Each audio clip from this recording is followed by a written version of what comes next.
something. And when they first went to see Swami, Grandma was not so impressed. She said that, oh, he's just a small lad. He's making some miracles. Because when I'm seeing a very difficult patient, I just turn my eyes or I close my eyes and say to Swami, Swami, help. And immediately I'll get an answer that I wouldn't even have thought of. And those prayers are actually answered just the next second. When I was in my teens, I had a medical condition and I was suffering quite a bit.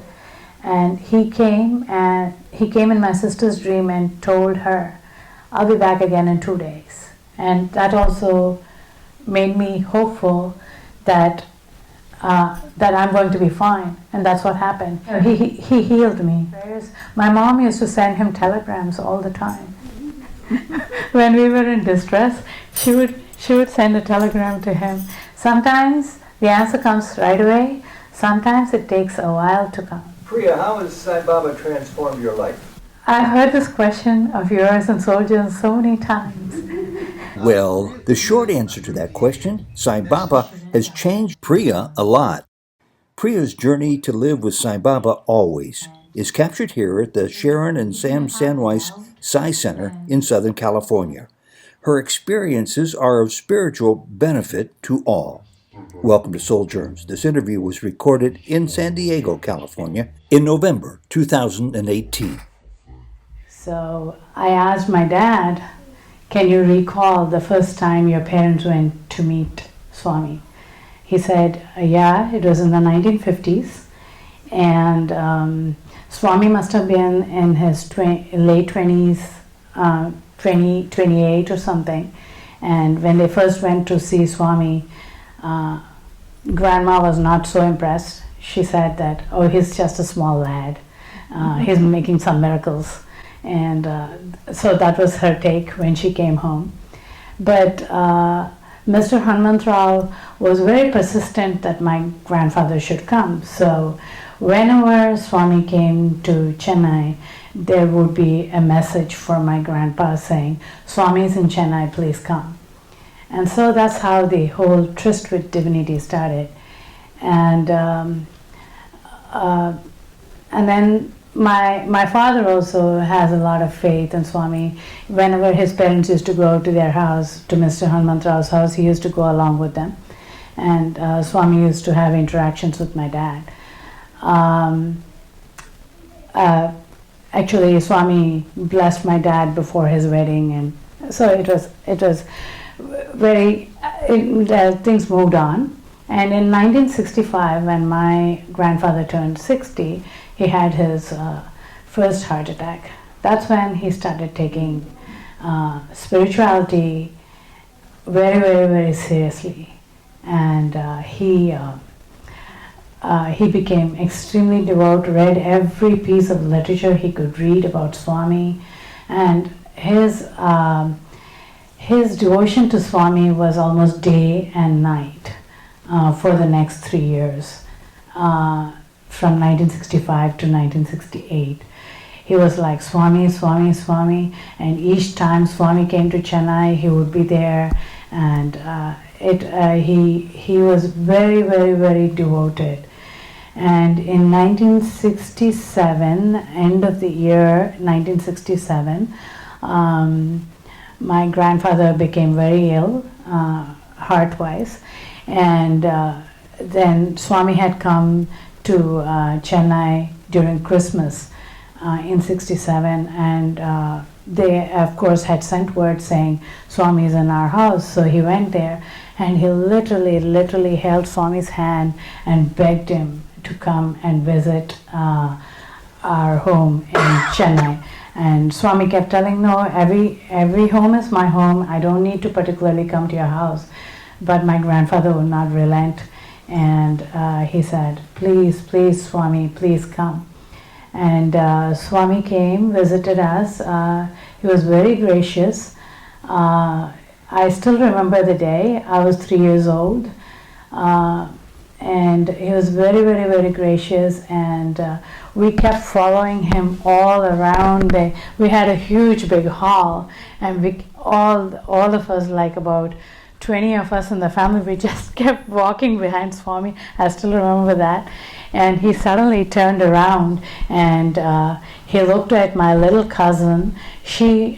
My aunt had dressed her in all red, just like Swami's robe.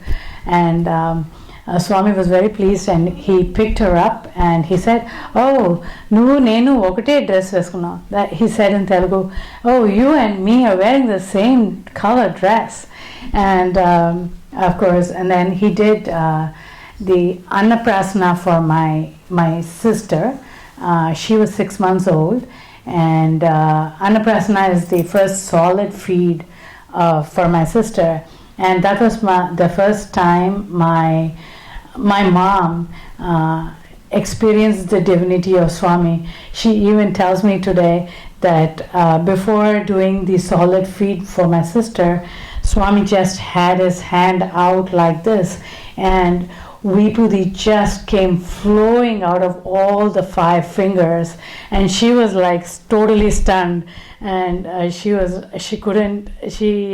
just couldn't believe, oh my God. And then he held his hand over my sister's head, and the Vibhuti just, my mom even today, she tells that the Vibhuti just flowed for 2 whole minutes on my sister's head.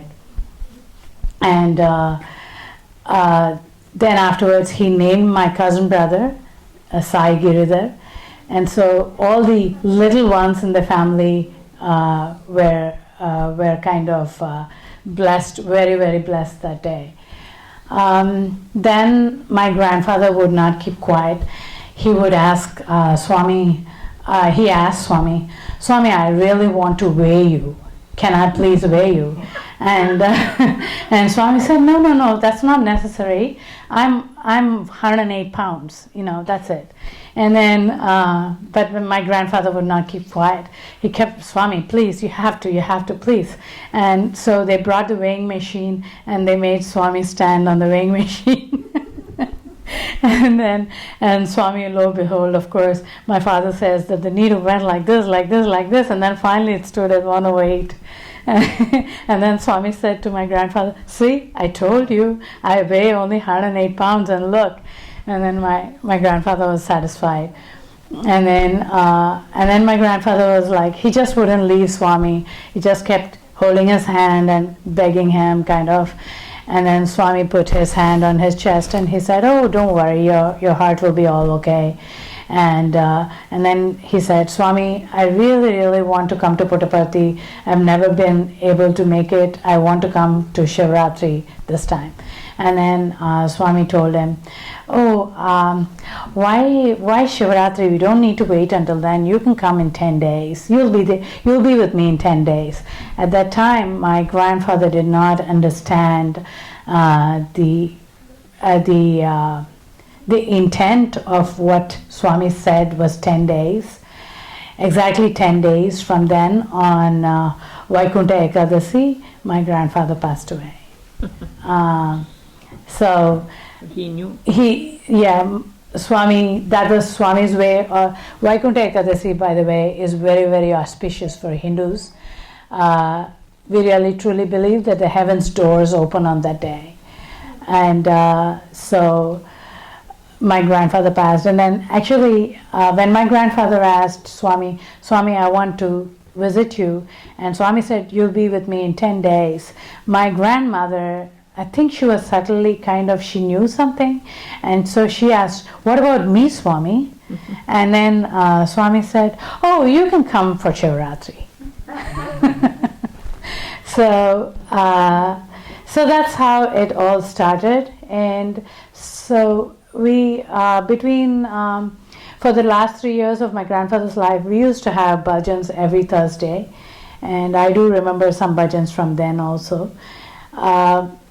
But anyway, that's how the whole thing started. And we somehow did not get into Bal Vikas, or rather Bal Vikas was all formed in the mid-70s, late 70s. So in 1977, that's when the true Bal Vikas started in Chennai. And it was started by Vidya auntie or Mrs. Vidya Srinivasan uncle's wife, she put together the program, and we all started going for Balvikas. We had a wonderful, wonderful guru. I still remember going to Balvikas every Sunday evening, and she's almost 90 years old, and she still is in touch with our entire family and my mom. She still does service. She used to teach Balvikas, and it used to be so beautiful because we as kids, she would first start off the class with a sloka and some small Chinnakatha from Swami's tales, and then she would start the class like that, and then she would kind of open it for discussion, and she would kind of do an open forum. And when the open forum came, that time all the kids in the Balvikas would start rattling off all kinds of crazy stuff. We would start talking everything under the sun, and then she would have such a straight face, and sometimes we would say some ridiculous things like, Auntie, this person is bullying me at school, and the teacher shouted at me, I didn't do well in class, and this and that. And then she would just close her eyes and say, Sairam, Sairam. And we would, like, in sense that we would think, oh wow, she's like, why is she so straight-faced? She's not kind of empathizing with us or talking with us, but she would say, oh no, Sairam, Swami will take care of everything. But now I realize that is so true. We had to have the faith, but she was such a fantastic guru, and we really owe it to her, because she would put us, we were like, when the Balvikas started in the 1970s in Chennai, we were like about handful of kids, and we were thrown into the forefront for everything. Swami's coming to Chennai, oh, you guys are going to do the Swagatam. And Swami's coming to Chennai, we all want you to kind of stand and put flowers when he's walking into the Sundaram. And so basically, you wouldn't believe, as a teenager, Balvikas and Swami opened up so many opportunities to be with him, to have, as Swami says, sparshan, darshan, sambhashan. We had all the three. We really, those were the days. We would sit for hours together under the sun. It used to be horrible, blazing sun. And we would be sitting there for hours together, and we would just bunk school. We wouldn't go to school for 5 days. The 5 days Swami was in Chennai, no school. And once, what happened was that our principal got so mad with us that we had, like a third of the school was off, because that was the cricket match time too, and Sunil Gavaskar and Vishwanath were all playing, so many students took off, and we happened to be in that group, but we did not go to the cricket match. We actually went to see Swami, and we were all punished. We were all made to stand on stage and then give an excuse of why we didn't go to school for 5 whole days. But the thing was that, but it was like, but Swami used to take care, then they would excuse us and all that stuff. But we really enjoyed, because they would say, Balvikas has to sit in the front, Balvikas have to come here and do this, Balvikas, so the Balvikas, we were only 10 of us. So it'll be only us again and again. We were asked to come to Abbotsbury to be in the bhajan group and start singing bhajans, and there were thousands and thousands of people. This was in the late 70s, and out of the 5 days, one day we were given a chance to sit in the first row. Usually we wouldn't be given a chance to sit in the first row. We were given a chance to sit in the first row, and we were very, very, very excited. But about half hour before Swami came, about 50 VIPs walked in, and they all sat in front of us. And we were like so disappointed, extremely disappointed, and we were like, oh my God, we were given a chance to sit in the first row, and then 50 people came and sat in front of us, and how's that? And I think, I don't know, maybe it showed in our faces, we don't know. But then Swami came. There was a small podium arranged for him. He came, he got onto the podium, and he immediately, he looked around, and he suddenly stepped down. He walked out of the podium, down the podium, and he asked people to part ways between those 50 people and ourselves who were sitting in the first row. And he pretended as if he's talking to the lady next to me, and then he looked directly into my eyes just to say, hey, I heard your prayer, kind of thing. And that day he sang Prema Mudita Manase Kaho, and it was a wonderful, wonderful song. Of course, we would love Swami to sing bhajans, and Swami's bhajans were very, very, very energetic, and I think that I don't do any service as much as he does with that kind of energy coming. But as a teenager, I felt that day there was so much energy, and when in the end, when he took us to almost the fifth speed of Ram, Ram, Ram, Ram, Ram, the whole entire thousands of people were only chanting the name of Ram. I don't think that there was anybody in the hall who had any other thought in their head other than the name of Ram in the lips. And that's when I felt that, the first time I felt that was divinity. And another time is that all these experiences that I had with Swami, whenever Swami used to come into a room or is about to enter, there would be profound, profound silence preceding his entrance. That hush is just indescribable, and that's the divinity that I felt.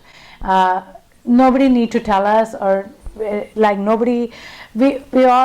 We all would feel, oh, Swami's going to come out, because we would feel the hush. And then the other thing is that the Chennai heat, I don't know if you people have ever experienced the heat in Chennai, when you have to sit down with no roof over you, and then it's so hot. The other thing that I experienced as divinity, or rather me and my sister, my cousins, we all used to say, okay, Swami is coming, is that just 2-3 minutes before Swami used to enter in the car, there would be a beautiful, beautiful breeze, and we all would feel so, okay, Swami is coming. As like suddenly the sun will be still shining, but the breeze was like so cool and calming that we knew that Swami's presence. So those were a couple of instances that we had. Okay, we were going to be keeping this to a fairly short talk. But I'm wondering if anybody wants to ask a question. I'll ask first one, and we'll keep it short here. But you've been a very steady devotee. You go to bhajans all the time. I understand that when you were in New Jersey that your family had bhajans. And did you have bhajans in your home? My sister's house, they have a center. So you've been steady. What keeps you so steady in your devotion to Swami? Because of his continual guidance. He continues to guide. It would be an understatement to say that your prayers are not answered. Actually, he answers every one of your prayers. Well, can you give an example? How does he guide you? Okay.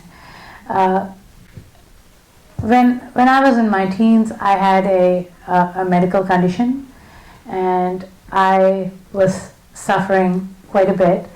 And he came in my sister's dream and told her, I'll be back again in 2 days. And so my parents were very, very faithful, and that also made me hopeful that I'm going to be fine. And that's what happened. He came back again in 2 days. So he constantly does that. he constantly guides through dreams. Mainly I get dreams a lot. I pray sincerely and I get dreams, and that faith keeps us going. He came in my sister's dream again. In the dream, but did he come to visit you? No, he healed me. Priya, how has Sai Baba transformed your life? I've heard this question of yours and Souljourns so many times. He always, that's how I see Swami in my life, is three things. One is faith. One is he gives you all these small experiences and the continual guidance. When he does these three things, he constantly keeps you reined in, so to speak, and that's how we all got transformed. And now that he's gone in his physical form, how do you continue to address him, to see him, to turn to him when you're in need? Same prayers. My mom used to send him telegrams all the time. When we were in distress, she would send a telegram to him. So that's what we do. I don't send telegrams, but then I write and I write and I write.